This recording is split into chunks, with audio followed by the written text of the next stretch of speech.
Hello,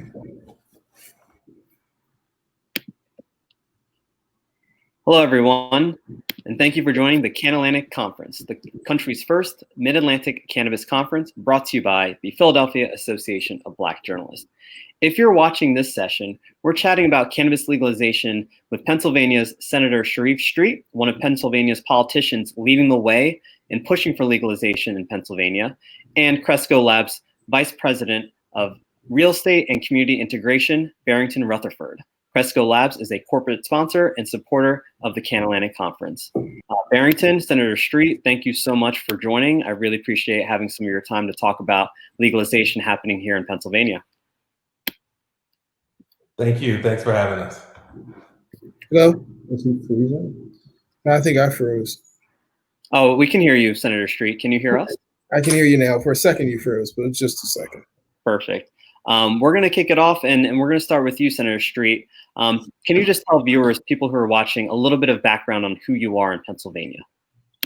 I'm a State Senator Sharif Street. I'm a state senator representing the 3rd Senatorial District.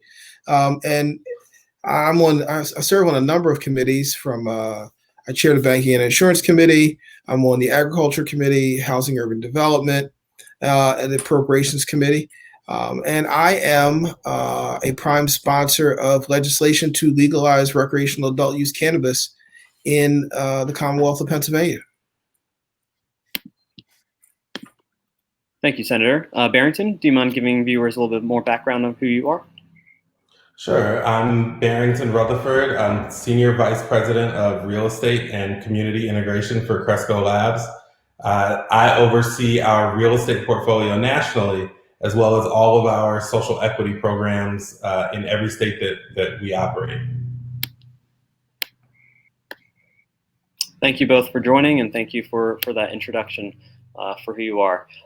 Senator Street, we're going to get right into it. The legislation that you had referenced, SB 350, when it was formally introduced, it was applauded. A lot of people believe that it was a pretty high standard bill that could set a good blueprint for other states when we talk about social equity, when we talk about inclusion, when we talk about taxes, and when we talk about reinvestment. Can you tell viewers who may not be familiar with SB 350, what is this bill? What is this bill, and what are some aspects of this bill are you proud of? So Senate Bill 350 is legislation that I'm co-primed. And that and it's Commonwealth of Pennsylvania. Some of the features are the bill, from a social justice standpoint, recognizes that we have inequitably applied cannabis laws. And in fact, while cannabis usage is the same amongst Blacks, whites, and Latinos, African Americans and Latinos are more than 3 to 4 times more likely to experience law enforcement than are white folks. So this bill would seek to seal the records of all persons who have been convicted of a cannabis crime and immediately release anyone being held on cannabis charges the moment it's passed. So that's the social justice component. Another component is the bill treats cannabis as an agricultural product, and therefore because ultimately the issue, cannabis is a plant that's grown, it's ingested in a number of ways.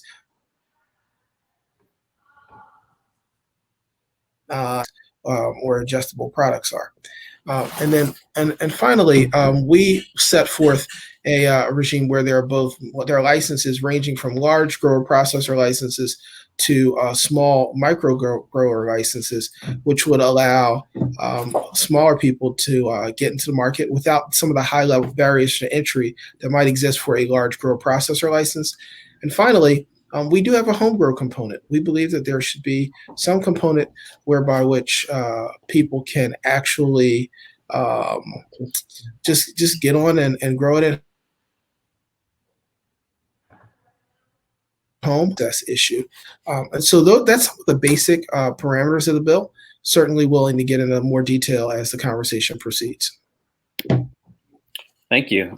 Barrington, as more states either pass laws to legalize cannabis for medical use or pass laws and move from medical into adult use, where do you play a role in your current position as Cresco Labs is a multi-state operator? They're always looking for opportunities to expand their footprint. Where do you play a role in this process? So for Cresco, I oversee the team that handles site selection. So if it's a market that we exist in or that we are going to be expanding within or expanding into by way of a new licensure process, I will oversee all site selection for industrial and or our retail footprint. Equally exciting, probably more exciting, frankly, is that by way of overseeing our social equity programs, I also have the opportunity to go into communities, some of which are new to cannabis, and help to find entrepreneurs that are interested. If the state is, anytime there's a license expansion in the state where we operate, we'll go in, we'll look for entrepreneurial opportunities for people from communities that Senator Street just described, those communities that have been most disproportionately harmed by the war on drugs. We seek out entrepreneurs in those communities to and help them to apply if that's appropriate at that time for new licenses in the state or municipality that's having the expansion. And does pending legislation, wherever it is in the state legislature, does that influence your job? Do you usually come in when bills are actually gaining traction, or do you try to establish connections with communities and politicians earlier as these types of bills like SB 350 are being considered? We certainly try to engage as early as possible. Obviously, it's helpful if we know that the state or municipality is at least contemplating some expansion of their program. But where an expansion isn't being contemplated, we like to advance the conversation. We're happy to initiate the conversation, frankly, and so. But we want to be involved as early as possible. If you take Pennsylvania as just an example of a state that is approaching it the right way, we want to be involved early in the conversation to talk about ways that social equity can be front and center in a state bill. As Pennsylvania is expanding in the medical program into adult use, we hope that there can be a smart way that advantages those who have historically been disenfranchised and advantages those people who are obviously the residents of Pennsylvania especially. And so the earlier the better. We like to be involved in the conversation. Senator Street, one thing that makes SB 350 stand out is that it, and as you mentioned, this is a plan. It is at least in the direction of SB 350, it would be regulated and treated as a agricultural commodity in a plan. And correct me if I'm wrong, it would give powers to the Department of Ag to be able to oversee the expansion of adult use. Is that correct? Yeah, I do anticipate the expansion of adult use. I believe considerations are significant. Pennsylvania is a state where cannabis will not only be able to be distributed, but we have a robust agricultural atmosphere for growing cannabis. So we expect it'll be a new cash crop. It will assist in tourism, and that, in fact, the cannabis economy will help greatly. The Auditor General's report anticipates cannabis revenues from legalization of adult use cannabis to be in excess of $600 million. Those are tax revenues to the Commonwealth, and that's with the relatively.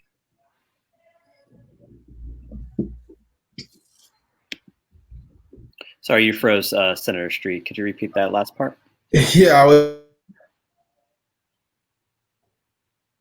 saying that use cannabis, we expect that it will happen.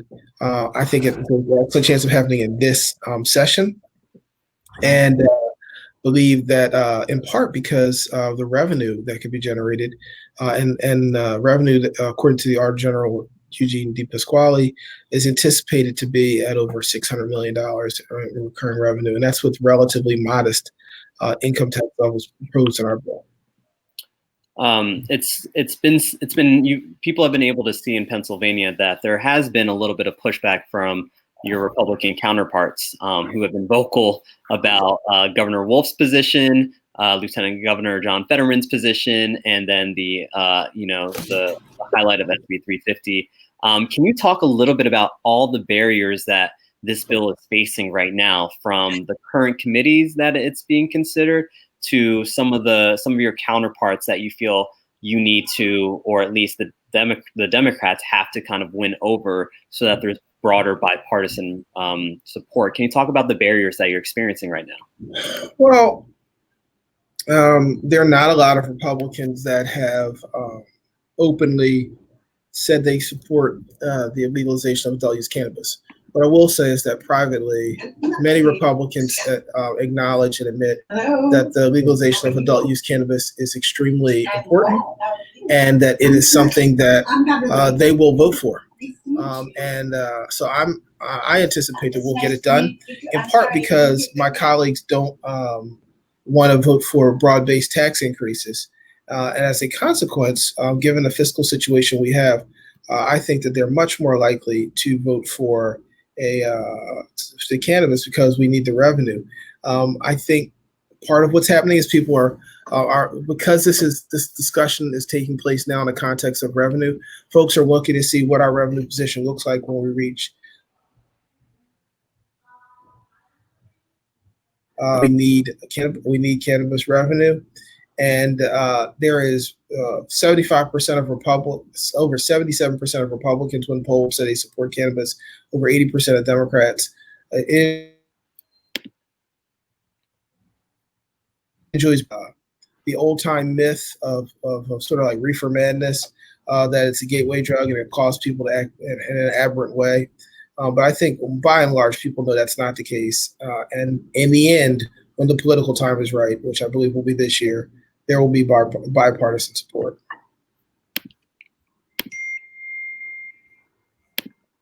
Thank you. Barrington, Illinois, when they legalized for adult use, a lot of people looked at the bill that was passed and saw some pretty strong language around economic empowerment, social equity, expungement of records. But as we are kind of seeing that, the devil is in the details, and as the market has started to move forward, there have definitely been some hiccups within Illinois' market around social equity. And the intentions may be good on paper, but the realities are a little bit something different. And obviously, we're dealing with the pandemic, so things are a little bit harder. But what are your kind of your thoughts about the recent kerfuffles that Illinois is seeing now with social equity applicants trying to make it into the market? There's a lawsuit that's alleging that the process was rigged and that licenses were reserved for equity applicants went to politically connected groups, and that MSOs might have a monopoly. Can you just give us a little bit of your thoughts about kind of where the current state is for social equity applicants? Sure. We're very disappointed in how the scoring process has gone in Illinois. I think there's lots of room for improvement in the Illinois program. I would say that to quote one of the officials here in the state, there's an acknowledgement certainly by the legislature as well as by the regulators that the process was very flawed. Of course, they contend that the process was not rigged, but indeed flawed. And so I think the takeaway, and I think there's some things that Illinois definitely got right. So number one, a portion of the revenues, the tax revenues from the sale of adult use cannabis goes to support communities. It goes directly to the communities that have been most harmed by the war on drugs. And I think that's an important, that's an important commitment that the state made to those communities. As far as the scoring of applications, the bill allows for retail licenses to be issued in tranches. And so this first round of 75 was, it was the first license expansion that that the state has done, and period, right? These are the first licenses that have been issued since the medical program. And so while there's a ton of room for improvement, only 75 of a contemplated 500 or so licenses are being issued here. So there's plenty of opportunity for legislators to see what happened, see what went wrong, and make adjustments in either trailer bills or in the regulations, whichever is the most appropriate course. But I do think that it's important to note and to acknowledge that states like Illinois and similarly Pennsylvania were among the first to have these highly regulated, compliance-focused cannabis industries in their medical programs, and turning that highly regulated, compliance-focused model from medical to adult use is more complicated than the flip of a switch. It requires that we be really thoughtful, that people in positions to influence are very thoughtful and intentional about the provisions of the bill. My personal observation is that the state of Illinois made a number of relatively small decisions about how they were going to accept and process applications. But the aggregate impact of these several small decisions had a massive impact on the outcome of this first round of licenses. Again, this is 75 out of a contemplated 500 or so, so there's plenty of opportunity to still get this right. And even with the way that it went, every person who is eligible to go into this first lottery met the social equity standard of the bill. So one of the things that they did get right was making sure that without meeting the social equity standard as set forth by the legislature, it's virtually impossible for firms going forward to actually participate in the expansion of the adult use market. Thank you, Barrington. It's just a reminder that, policy language is so critical, and that even after a bill is passed, that there's way more work for advocates and activists to do to make sure that things are rolled out. Senator Street, I know that your time is running out. You have to leave. I'm going to leave you with this last question for you.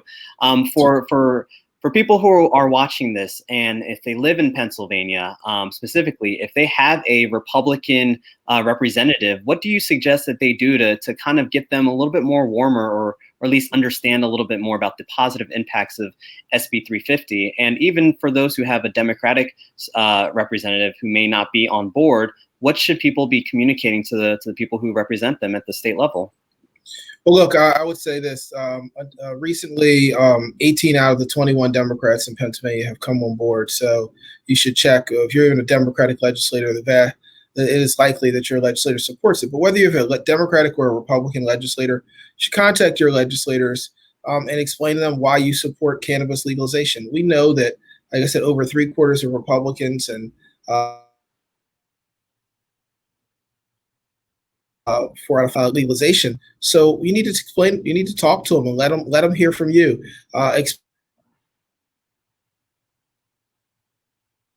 Tell them your issues. They may have arthritis issues, and they believe cannabis can be helpful. And maybe that's not something that you're going to get a medical card for, but it is something that you're using. There are people who are dealing with it, who are using it for a number of reasons. And some people look at it as a personal liberty issue. You should explain that. You should also point out that before, you should make clear that folks, you support cannabis usage, and you think legalization is more important and a better way of addressing budget issues than just going to broad-based taxes, and that we shouldn't leave cannabis revenue on the table, and we should support this growth industry, which will help grow Pennsylvania's economy. And for some of you out there, if you're in rural areas, tell them it will help Pennsylvania agriculture, and let them know. And if you're in urban areas or you're a person of color, you can explain that the social equity components are important to you. Or even if you're an ally, as there are some people who are just allies, and it's to support cannabis legalization. One of the basic ones are prohibition of alcohol didn't work, prohibition of cannabis hasn't worked, and it's a waste of resources. It's a waste of lives, and it's a waste of provide people another equitable outlet for self-expression. So we should end the prohibition of cannabis now, and you should contact your legislator and let them know you support it. Senator Street, Barrington, thank you both for taking time to talk a little bit about legalization in Pennsylvania. As we know, the Mid-Atlantic region is set to move forward with New Jersey pushing to legalize in November. We know the domino effect is going to happen. So I really appreciate your time to talk a little bit about this. Thank you. Thank you.